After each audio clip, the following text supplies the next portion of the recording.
3 years. 3 years of saving, of forms filled and refiled, of waiting in lines that never seemed to move.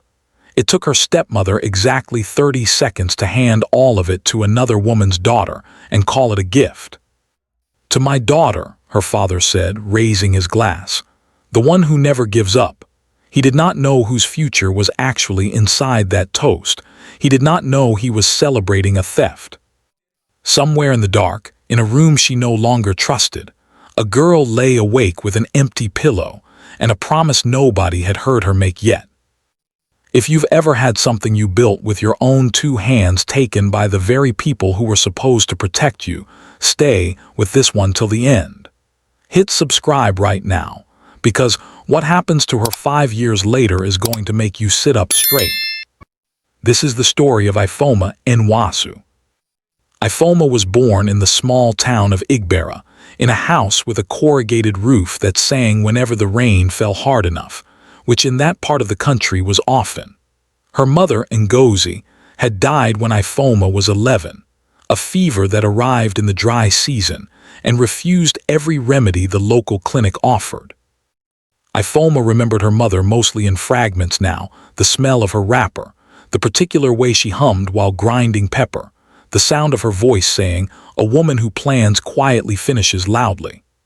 Ifeoma did not know at 11 that this sentence would become the architecture of her entire life. She only knew that she missed her mother in the specific way a child misses gravity, not dramatically, but constantly, in every moment she reached for something and found nothing there to steady her. Her father, Emeka, was not a cruel man. He was, more precisely, a man who preferred the appearance of peace to the difficult work of actually keeping it. So when he married Mama Kosi 2 years after Ngozi's death, a widow from the next town with a daughter of her own, he told himself he was giving his motherless girl a new mother. What he gave her, without meaning to, was a lifelong education in the many quiet ways a person can be diminished without ever being struck. Mama Kosi did not raise her voice. She did not need to. She had a gift honed over years for delivering cruelty in the gentlest possible tone, so that anyone listening from another room would have heard nothing but a woman offering guidance to a child who needed it. "Ifeoma," she would say, standing in the doorway with her arms folded, watching the girl scrub a pot that was already clean. "Your mates are learning something useful, building something, not standing here washing plates like a house girl." And before Ifeoma could answer, she would already be walking away, because that was Mama Kosi's method: drop the stone, and leave before anyone could see the ripple it made. Kasasachukwu Kosi, as everyone called her, the daughter Mama Kosi had brought into the marriage, was a different kind of person entirely. She was pretty in the effortless way that made people forgive her for things before she had even finished doing them. She laughed loudly, at everything, in a way that filled a room the moment she entered it and left a strange emptiness the moment she left. She borrowed money from neighbors and forgot, sincerely, that she owed it. She had tried tailoring for 6 months and hairdressing for 4, and abandoned both the day either one required real discipline.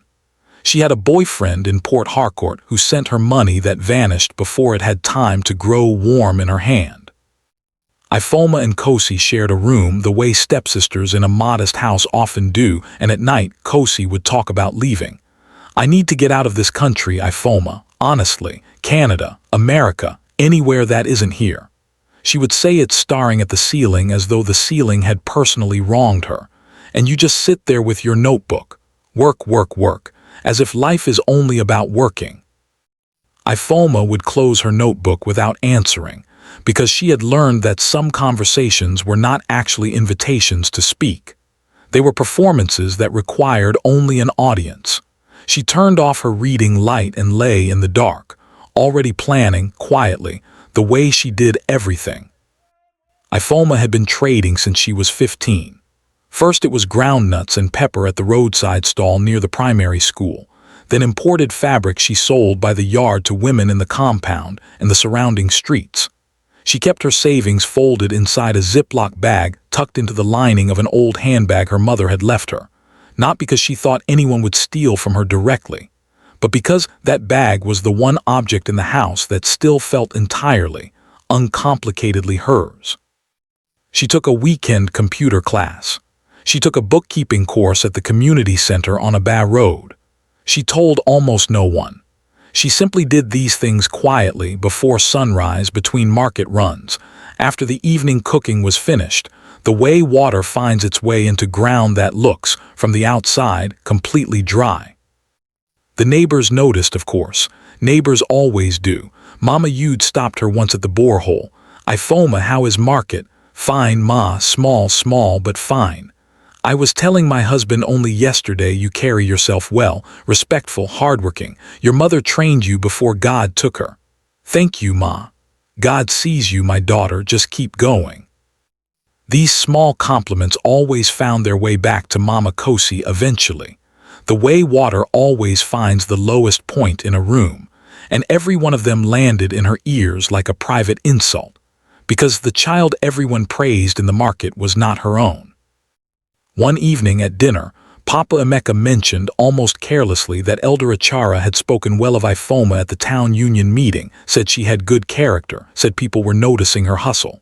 He said it the way men often deliver good news without understanding what it might cost the woman sitting across the table.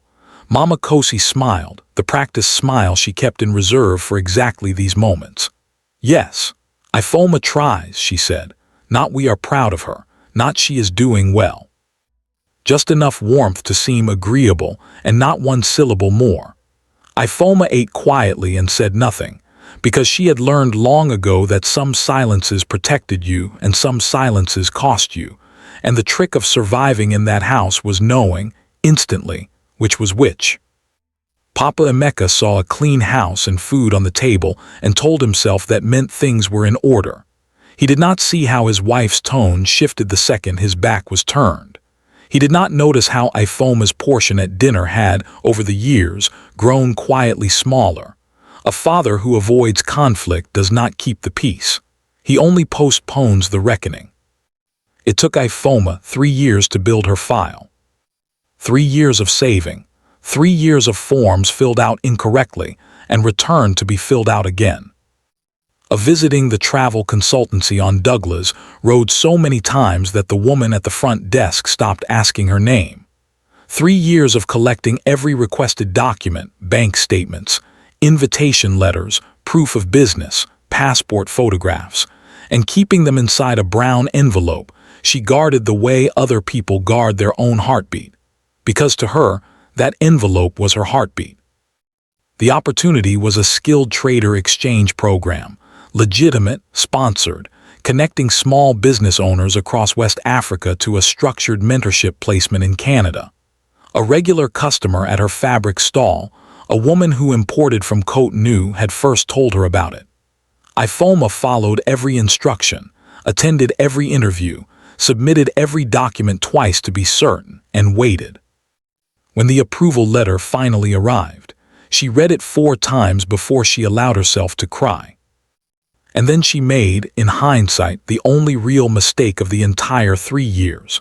She brought the good news home, not out of carelessness, out of the simple, stubborn belief that some things still belonged inside a family, no matter what that family had shown itself capable of.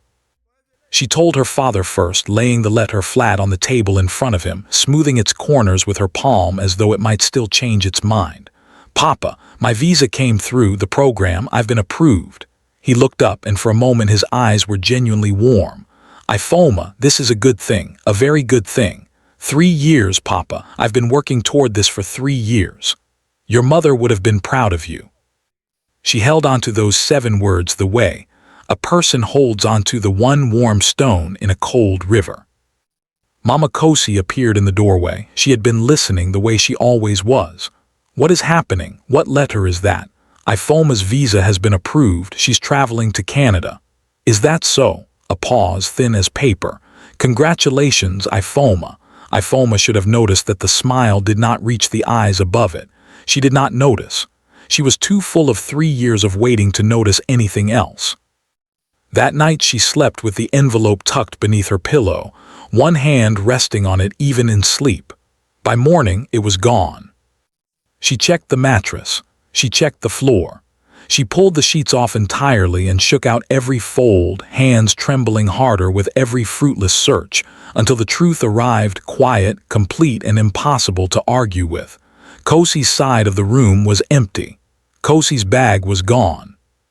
Ifeoma ran. She ran to her father's room, found it empty. She ran to the front gate, found nothing. She found Mama Kosi in the sitting room, sitting with both hands wrapped calmly around a mug of tea, entirely, infuriatingly unbothered. "Where is Kosi? Where are my documents? Lower your voice in this house. My envelope is gone. My visa, everything I worked for, it's gone. Kosi has traveled, that's all I know." "Traveled where?" "Traveled with my papers. You gave them to her. You gave her my life." Mama Kosi's voice dropped and went cold. "Watch your mouth. You are in your father's house, not the market." "Papa," Ifeoma's voice cracked open across the compound. "Papa, come and hear what has happened." Papa Emeka appeared, and Ifeoma told him everything: the missing envelope, the empty side of the room, Kosi's vanished bag. He turned to his wife. "Do you know anything about this?" "Me. This girl has been jealous of my daughter since the day I married into this house. Kosi got her own opportunity and traveled. Why must everything always be about Ifeoma? Are you certain the papers were there last night?" "Papa, I kept them under my pillow. I am certain." "Or perhaps you misplaced them, and now you want to blame my daughter for your own carelessness." Papa Emeka said nothing further. And that silence, that specific, cowardly silence, was its own answer, louder than any accusation could have been. The compound heard everything the way compounds always do. By afternoon, the story had already changed shape 3 times in the mouths of neighbors. By evening, it had traveled 2 streets over. Old Mr. Ibe shook his head at his own gate. She should have kept her business to herself. You don't bring a visa into a house of jealous people. Ifeoma's aunt held her hands and said, "I believe you. I believe you, my daughter, but there is nothing to be done today. God does not sleep." They sat together in the fading light while the compound moved around them. Indifferent, cooking smells drifting, children shrieking somewhere, a radio playing a song about love that felt, in that moment, almost cruel in its cheerfulness. That night, Ifeoma sat alone outside the house with nothing in her hands. No fabric, no notebook, no plan. Just the enormous, silent weight of a future that had been taken from her in the dark while she slept beside it, trusting it. She could have screamed. She could have gone to the police, to the elders, to anyone willing to listen. But she had already watched, that single afternoon, how quickly pity curdles into distance. Nobody wants to stand too close to a girl the world appears to be punishing. So she sat, and she made herself one quiet promise, spoken to no one but the dark. "This will not be the end of my story." She did not say it loudly. She said it the way people make the promises that actually hold. Nobody applauds a person starting over from nothing. That is the part no one tells you. They tell you about resilience, about rising, about fire making gold stronger. They do not tell you what it feels like to walk through a market where people who once greeted you with both hands now suddenly find something urgent to look at instead. The day she packed her one bag and left the compound, no one stopped her. Her father stood in the doorway wearing the expression of a man who understood, somewhere beneath his cowardice, exactly what he had allowed to happen and still could not find the words to name it. Mama Kosi watched from behind the curtain. Ifeoma did not look back. She moved into a single room in a Face Me I Face You compound off Waterworks Road. One window, a ceiling that complained loudly whenever it rained. A landlady named Mama Bissy who had lived enough life to have stopped minding other people's business a long time ago. Ifeoma had almost nothing, enough to buy a little time, not nearly enough to buy comfort. She started with the only thing her hands already knew. She took a job at a tailoring shop on a back road, not as the trained businesswoman she had been carefully building herself into, but as an assistant, someone who cut thread and swept floors and passed pins to the woman who actually owned the machines. Her first week earned her 1 bag of rice and transport money for 3 days. Her second week, the shop's owner, a solid, unhurried woman named Madam Grace, watched her thread a needle without being asked, and moved her from the floor to the cutting table without comment. "You've done this before," Madame Grace said, not looking up from her machine. "A little, ma, I used to sew at home." "A little is not what I'm seeing. Sit. Show me what you can do with this fabric." Ifeoma sat. She worked in silence while Madame Grace watched, saying nothing at all until it was finished. Madame Grace lifted the piece to the light and turned it slowly. "Who taught you this?" "I taught myself, watching, practicing." "You have good hands. I'll teach you the rest." It was the first door that had opened for Ifeoma in over a year, and she walked through it without looking back, the way she had learned to walk through everything now. The mockery, when it came from people she had not expected, not strangers, but neighbors from her old compound, women who had once praised her at the borehole, who had once said, "God sees you, my daughter." Those same mouths now carried entirely different words. She overheard two of them one afternoon at the market, pricing thread just behind her. "You see that Ifeoma, the one who used to carry big girl visa broad business, now look at her, buying thread like anybody's daughter. If you can't hold on to your own things, life will teach you." I heard she accused Mama Kosi's daughter of stealing. Imagine, jealousy will not let some people rest. Ifeoma kept her eyes on the thread. She asked the price. She paid. She left and walked the long way home so that no one would see her face before she had rearranged it back into something steady. Meanwhile in Canada, Kosi was discovering something no one had warned her about. Opportunity, handed to a person without preparation, is a heavier thing to carry than poverty ever was. She had arrived with Ifeoma's documents, Ifeoma's approved place in the program, and none of Ifeoma's discipline underneath either. The structure of the mentorship, the early sessions, the required reporting, the accountability felt, to Kosi, like a punishment dressed up as an opportunity. She began skipping sessions. She found new friends who made skipping feel like freedom rather than failure.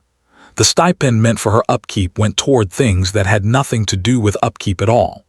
Within 4 months, she had been quietly, formally removed from the program. She did not call home to explain it. She told her mother, in vague, cheerful voice notes, that everything was going wonderfully. She found a shared room with 3 other Nigerian girls in a suburb she couldn't have located on a map a year earlier, and began to survive the way people survive once they have burned down the one structure that was actually holding them up, one difficult day at a time, building nothing underneath themselves at all. But that story was happening far away, in a language of consequence Ifeoma had no access to yet. She was too busy building her own. Madame Grace taught her pattern drafting. She learned to read a woman's body the way some people read faces, quickly, accurately, with a kind of instinctive confidence that made customers trust her within minutes of meeting her. She learned which fabrics moved with a body and which fabrics fought against it. She learned, most of all, how to make something look intentional out of almost nothing, which was, in its own way, the exact story of her life at that point. After 8 months, Madame Grace called her in early one morning before the shop had opened for the day. "I have a customer, a big one, her daughter's wedding introduction, 12 outfits for all the women in the family. She's asked me, I want to give it to you. I will supervise, but you will lead it. Can you do this?" "Yes, Ma, I can do it." "Good, don't let your hands lie to me." Her hands did not lie. All 12 pieces were delivered on time, fitted with a precision that made the client walk slowly around each woman in the family, checking every seam twice out of pure disbelief. The client photographed every outfit. She posted them. She tagged the shop. Within a week, 3 new customers had walked through Madame Grace's door specifically asking for the girl who had made the introduction outfits. They were not asking for Madame Grace. They were asking for Ifeoma. She did not celebrate loudly. She went home to her small room off Waterworks Road, sat on the edge of the bed, and let herself feel, for one quiet moment, something close to proof. This is working. Then she picked up her notebook and began planning the next day, because a promise made in the dark still had years of work left inside it before it would be finished. 5 years is a long time, long enough for a city to forget what it once said about a person. Long enough for the women who once whispered at the borehole to eventually need something from her. Long enough for a name once spoken with pity to be spoken, instead with an entirely different weight. Ifeoma's shop was on Ehai Road now, a real shop, with her name printed in clean black letters above the door. Ifeoma Nwosu Couture. She had 4 girls working under her. She had a waiting list 3 weeks long. Suppliers called her now, instead of the other way around. She had built all of it the same way she had built everything else in her life, quietly, completely, without asking anyone's permission to exist. Madame Grace came to the shop's grand opening, sat in the front row of rented plastic chairs, ate her small chops slowly, and watched the entire afternoon with the calm expression of a woman who had known this day was coming long before anyone else did. "You remember what I told you that first day? Don't let your hands lie to me." "I remember, Ma. Your hands never once lied to you, not one time. I am proud of you, my daughter. You gave me the very first order I ever trusted to someone else's hands. I will never forget that. Thank you, Ma, for everything. Go and receive your guests. Today belongs to you." And for the first time in a very long time, something genuinely did. Kosi came home on a Tuesday.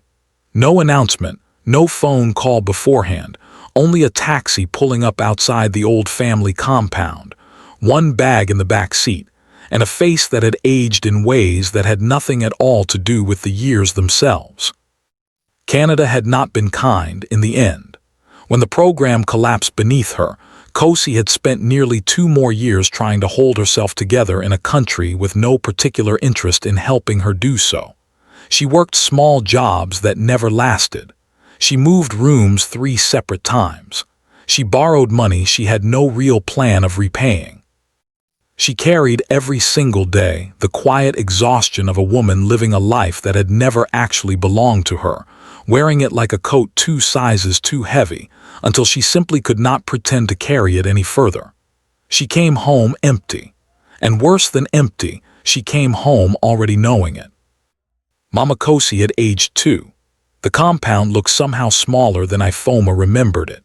Papa Emeka moved slower now, his knees troubling him, his television running every evening whether or not his eyes were actually watching it. Within a week of Kosi's return, the family's money troubles became impossible to hide any longer. The house had been running on almost nothing for longer than anyone outside it realized, and Mama Kosi had been managing the debts with pride and silence in equal measure. With Kosi back and no income arriving from anywhere, the silence had become far harder to maintain. It was Mama Kosi who made the decision. It cost her more, visibly, than she had expected it to. They arrived on a Saturday morning. Ifeoma was at the shop, reviewing fabric orders with one of her girls when she heard the door. She looked up. Mama Kosi stood in the entrance.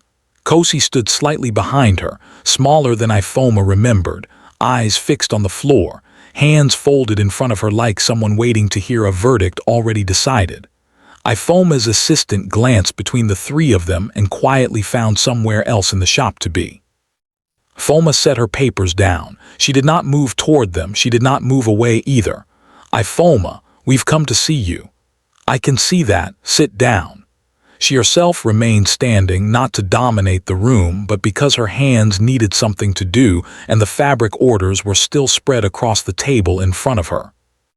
Mama Kosi's eyes moved slowly around the shop. The sign, the 4 working stations, the framed receipt from Ifeoma's very first solo order which Madame Grace had once suggested she frame and which she had.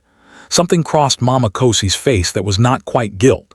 It was closer to the expression of a woman doing arithmetic she deeply disliked the answer to. "You have done well for yourself. Thank you. We are not in a good position right now. Things have been hard. Kosi is back and we need some help, financially, just to get back onto our feet." The shop was quiet.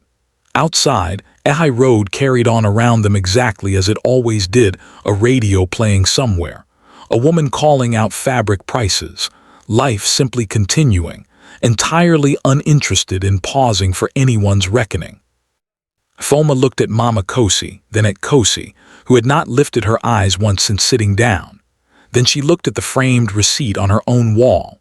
She thought about the brown envelope under her pillow, and the morning it was gone. She thought about her father's silence at that table. She thought about the women at the borehole and their careful, deniable cruelty. She thought about the single room off Waterworks Road and the long way home so no one would see her face. She thought about all of it completely, without flinching away from a single piece of it. And then she let it go. Not for them, for herself.